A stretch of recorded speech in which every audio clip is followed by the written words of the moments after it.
తుఫాన్ తాలూకు తీవ్రత చాలా ఎక్కువగా ఉంది. అది ఎప్పుడైనా దిశ మార్చుకుని ఎక్కడైనా ప్రమాదాలు జరగవచ్చు. కాబట్టి అందరూ కూడా దీన్ని గమనించుకుని పోలీసు వారికి సహకరించండి. విశాఖ పోలీసు వారి హెచ్చరిక. Welcome to politicals media. Montha తుఫాన్ తీవ్రత దృష్ట్యా విశాఖలో పోలీసులు సందర్శన ప్రాంతాలైనటువంటి విశాఖ ఆర్కే బీచ్లో పటిష్ట భద్రతా చర్యలు చేపట్టారు. సముద్రంలోకి పర్యాటకులు అలాగే స్థానికులు ఎవరు వెళ్లకుండా ఇక్కడ ఆంక్షలు అయితే విధించారు. ప్రస్తుతం మనం విశాఖ బీచ్ రోడ్లో ఉన్నాం. ఇక్కడ చూడొచ్చు, ఇక్కడ ఈ బీచ్లో ఏదైతే మొంతా తుఫాన్ రాత్రంతా కూడా తీవ్రమైన వర్షం, తీవ్రమైన గాలులతో ఈ వర్షం కురిసింది.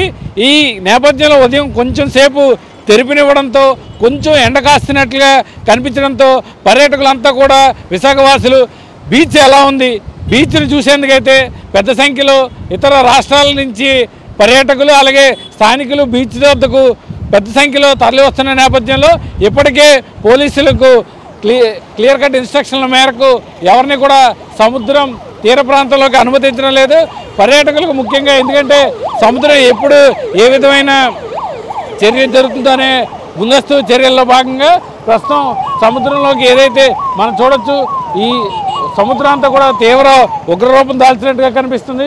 సీ అంతా కూడా చాలా రఫ్గా ఉంది, ఎందుకంటే అల్ల కూడా దాదాపుగా ముందుకు వచ్చేస్తున్నాయి. సో ఇంతటి సివియర్ అంటే చాలా భయంకర సిచ్యువేషన్లు ఉన్న నేపథ్యంలో సందర్శకులను ఎవరిని కూడా బీచ్లోకి అనుమతించట్లేదు. కానీ ఈ బీచ్ను చూసేందుకైతే పెద్ద సంఖ్యలో పర్యాటకులు స్థానికులు కూడా తరలి వస్తున్నారు.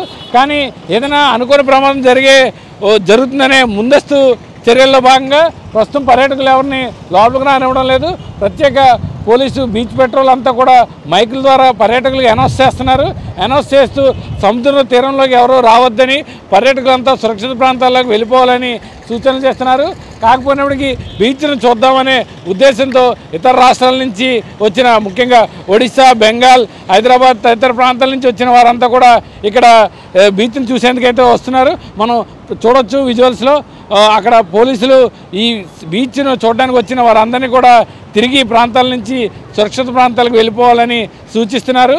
కానీ పర్యాటకులంతా కూడా బీచ్ను చూద్దామనే ఉద్దేశంతోనే ఇక్కడికి పెద్ద సంఖ్యలో తరలి వస్తున్నారు. సో మనం చూడొచ్చు, విశాఖ ఆర్కే బీచ్ కాళీమాత ఆలయం ఎదురుగా ఏదైతే పెద్ద సంఖ్యలో ఈ పర్యాటకులంతా వస్తుంటారో, సో ఇక్కడ బారికేడ్లు అనేవి పెట్టారు. మనం చూడొచ్చు, ఈ బారికేడ్లు పెట్టడం వల్ల బీచ్ సముద్ర లోపలికి ఏదైతే వెళ్లేందుకు అవకాశం లేకుండా తీరం పొడవున, ఈ తీరం మొత్తం విశాఖ నుంచి భీమిలి తీరం వరకు మధ్యలో ఉన్నటువంటి ఈ రిషికొండ, తెన్నేటి పార్క్, భీమిలి బీచ్ ఇలా మధ్యలో ఉన్నటువంటి అన్ని తీరాల గుండా ఇప్పుడు సముద్రంలోకి ప్రజలు ఎవరూ వెళ్లకుండా ఈ బారికేడ్లు అయితే ఏర్పాటు చేసి ప్రత్యేక సిబ్బంది అంతా కూడా ఏర్పాటు చేశారు. ఈ సిబ్బంది పర్యాటకులందరినీ కూడా బయటికి, ఏదైతే సముద్ర తీరం ప్రాంతంలో ఉండొద్దంటూ వీరికి హెచ్చరికలు జారీ చేస్తూ వీరిని ఇక్కడి నుంచి పంపించేస్తున్నారు.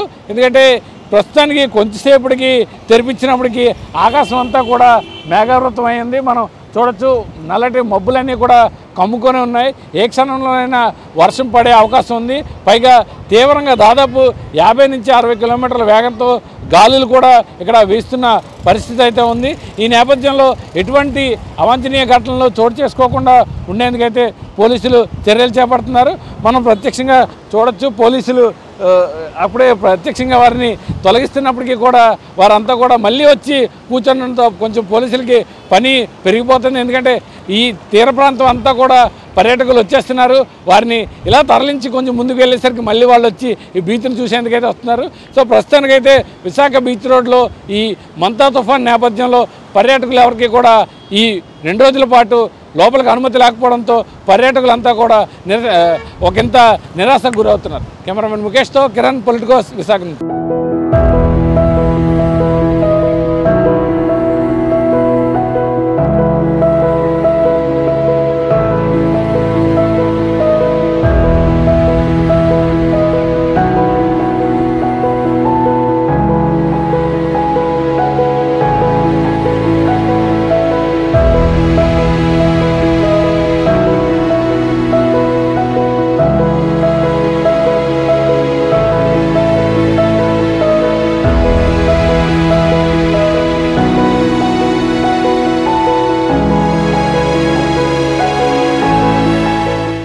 Subscribe to the channel and download the Politicos app from the links in the description.